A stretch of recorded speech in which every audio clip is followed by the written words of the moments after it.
You've been lied to about how much money you need to retire comfortably. Financial advisors, the media, and even well-meaning friends you've accumulated at the local Starbucks have convinced you that unless you have $1 million or more, or some huge arbitrary number, you're doomed. But here's the truth. Most retirement rules are outdated, they're overly conservative, and completely detached from real-life spending habits. Here's what I mean.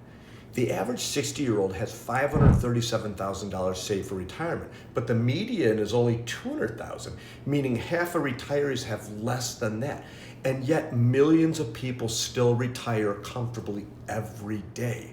How? Because your savings target depends on your actual expenses, not some generic industry formula. If you blindly chase an unrealistic goal, say 8 times your annual salary, you could end up working longer than necessary, missing out on activities that help you enjoy your life. Take my client, Mark.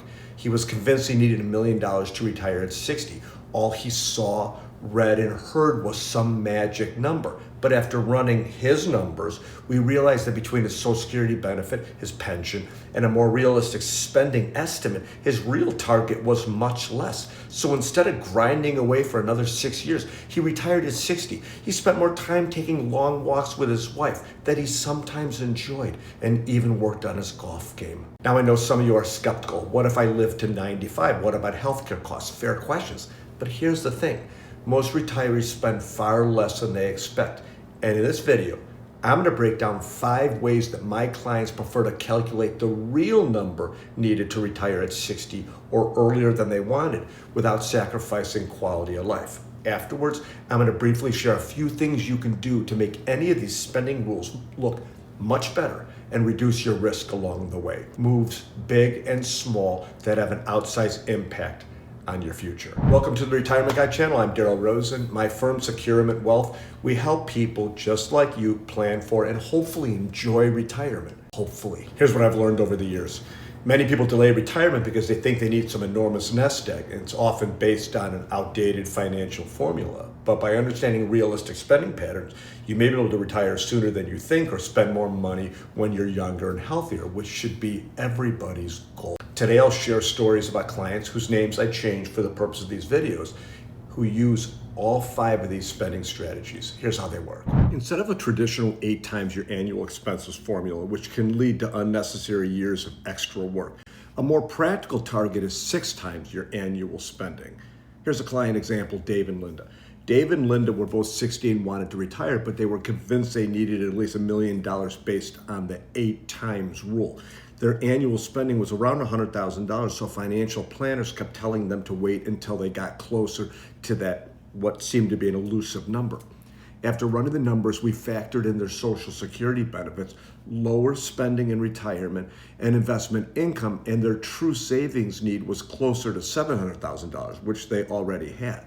So instead of delaying retirement, they left their corporate jobs and started spending time doing things that they wanted to do. The fact that they had followed one of my suggestions below made the plan even better, and I'll have more on that later. The reason that 6 times works is in part based on a study from T. Rowe Price, which found that most retirees naturally spend less as they age, making that 8 times rule overly conservative for many people. T. Rowe Price's research shows that most retirees naturally spend a bit less as they age, especially in the discretionary areas like traveling and dining out and that kind of thing. On average, spending drops about 30% by the late 70s as retirees settle into a lower cost lifestyle. Here's another rule my clients use, the 75% spending rule. So here's the thing. Retirement costs less than you think, and many people assume they'll spend as much in retirement as they did while working, but research shows that most retirees spend about 75% of their pre-retirement income. Here's a client example, Mike. Mike earned $120,000 per year before retirement, and he was convinced he needed to replace every penny of that money. So we looked at his real expenses, and here's what we realized. His mortgage, it was pretty high, but it was nearly paid off. He wouldn't be saving anymore in retirement, and commuting, business attire, and other work-related expenses were going to be gone. He had to go back into his office. So instead of needing $120,000 per year, his real retirement expenses were closer to $90,000, and over time that would drop to about $75,000. He had spent years delaying retirement for a number that wasn't even real. So here's why this works. So there's something called the Employee Benefit Research Institute, and their work reinforces the reality, showing that nearly 60% of retirees spend less in retirement than they did while they're working. Their research found that median household spending drops by about 14% within the first 6 years of retirement and continues to decline gradually. A big reason for this is that major expenses like mortgage payments, retirement contributions, and work-related costs often disappear. Mike's situation reflects this trend perfectly. He was stuck on the idea that he needed to replace 100% of his income, when in reality, his post-retirement expenses naturally adjusted downward. The EBRI study proves that retirees can plan around real spending patterns rather than outdated assumptions, allowing them to retire with confidence, not fear. Rule number 3 is the Social Security gap rule. So your savings only need to cover the shortfall. And a big mistake retirees make is thinking they need to replace 100% of their working income with their savings. But Social Security can fill a large portion of that gap. Here's a client example, Susan and Bill. Susan and Bill wanted $80,000 per year in retirement. At first, they assumed they needed about $1.6 million using a 5% withdrawal rate to make all that happen. But when we factored in Bill's Social Security, which was about $35,000 per year, and then Susan's, which was about $27,000 per year, we realized we had $62,000 covered. And what that meant was their true shortfall was only $18,000 per year. Instead of needing $1.6 million, they needed far less to retire comfortably. And if you look through this lens, you see why non-specific financial information like you need this much to retire is so harmful. If Susan was a stay-at-home mom and didn't have a wage history, she would get far less due to the spousal benefit. But luckily for them, she'll claim under her own earnings record, which means that they are much closer to their spending goal than they previously thought. Plus, and this is a big plus, Social Security rises with inflation, which means a significant portion of their benefit will rise as prices do. The fourth rule that my clients use is what we call the smiley face spending rule. We know that retirement spending isn't flat, and most financial models assume constant spending throughout retirement, but that's just not how people actually live. Retirement follows a smiley face spending curve, and here's what I mean. In the early years, 60s and 70s, spending is highest due to travel, hobbies, and home improvements. But by mid-retirement, the 70s and 80s, spending declines as travel slows and lifestyle stabilizes. The later years, healthcare and long-term care costs may rise, increasing expenses again. Client example, Robert and Karen retired at 60 with $700,000 in savings. Here's how they structured their spending. In the 60s, they spent about $85,000 per year traveling and upgrading their home. By their 70s, their spending had dropped to $65,000 per year as they settled into a new, slower routine. In their 80s, medical costs increased, pushing their spending back up to about $75,000 per year. Because they planned for these shifts, they were able to enjoy their early retirement years guilt-free, knowing that their later expenses were already accounted for. Here's why this works. A JP Morgan study found that retirement spending typically declines by 15 to 20% after the first decade, proving that you don't need to oversave for retirement. The study highlights that retirement spending isn't a straight line. Instead, it follows distinct phases. The research shows that discretionary spending tends to peak in the early years of retirement as retirees take advantage of their health and free time. Around the mid-70s, spending slows as travel and leisure activities decline and become harder, with retirees focusing more on daily living, just getting around.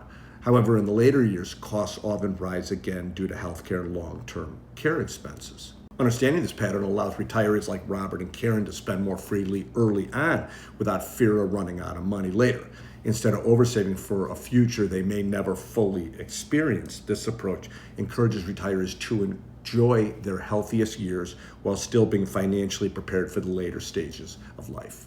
The fifth strategy is the 5% withdrawal rule.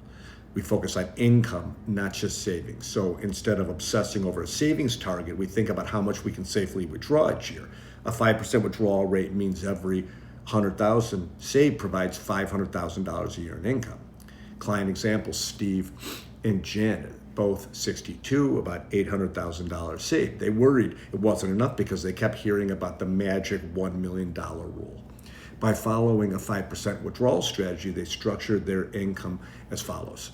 $40,000 per year from their savings, which was 5% of $800,000, $38,000 per year from Social Security, which gave them $78K per year, more than enough for their desired lifestyle. So they retired comfortably years earlier than expected. Here's why this works. Morningstar has found that retirees who withdraw 4 to 5% per year have a high probability of sustaining their retirement savings for 30 plus years, even in volatile markets.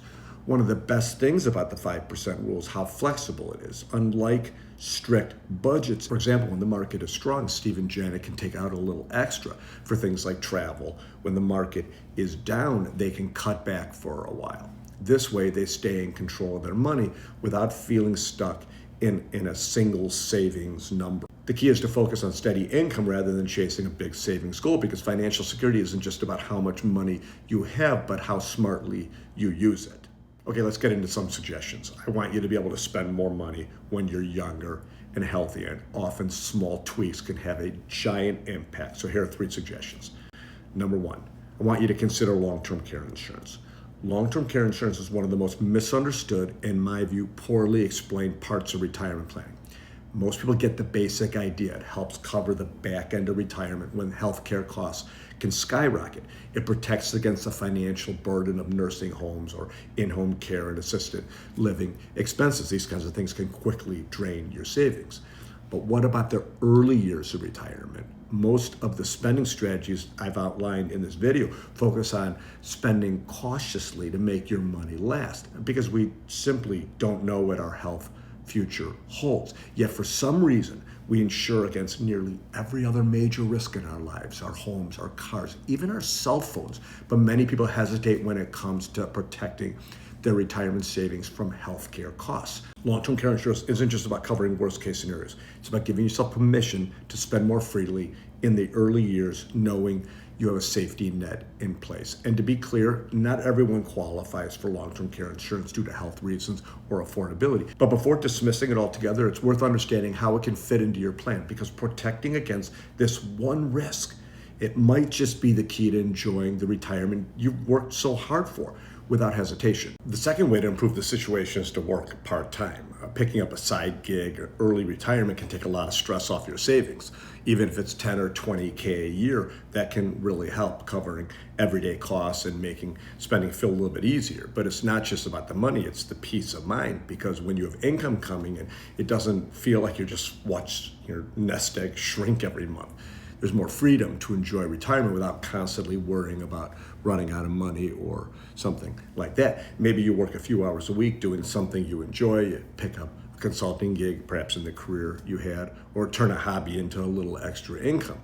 That extra money can mean more trips, more fun, and more spoiling the grandkids, I guess, if you like them. Plus, having something to do can also keep you social, active, and sharp. It's a small move that make a big difference in how confident you feel about spending in retirement. And the third suggestion is to clown around a bit. Let me explain. I want you to think of your retirement like Bozo's buckets. In that iconic game, kids toss balls into buckets at different distances. The farther the bucket, the bigger the prize. Your investments can work the same way with different buckets for different time frames. So instead of treating all your money the same, you divide it based upon when you're going to need it. Short-term bucket, cash for immediate expenses, more safe and stable. Medium-term bucket, funds for the next 5 or 10 years, moderate risk for some growth and to outpace inflation. And then, of course, the long-term bucket, money you're not going to need for years, which would be invested for higher returns. The advantage of this strategy is that it allows your long-term investments to stay in the market for potential growth while ensuring your short-term needs are protected from market volatility. This way, you'll never risk the money you need to pay your bills, and you can feel more comfortable spending some of your money today. Here's what I want you to take away from this video. You don't need $1 million or some arbitrary number to retire. You need a realistic strategy based on your spending, Social Security, withdrawal rates, and what's going on in your world. By using these 5 rules, my clients have been able to retire earlier, read silly books, oh wait, that's me, and actually enjoy life without the stress of an impossible savings goal. If you like this video, you might like this one or this one, and thanks for watching.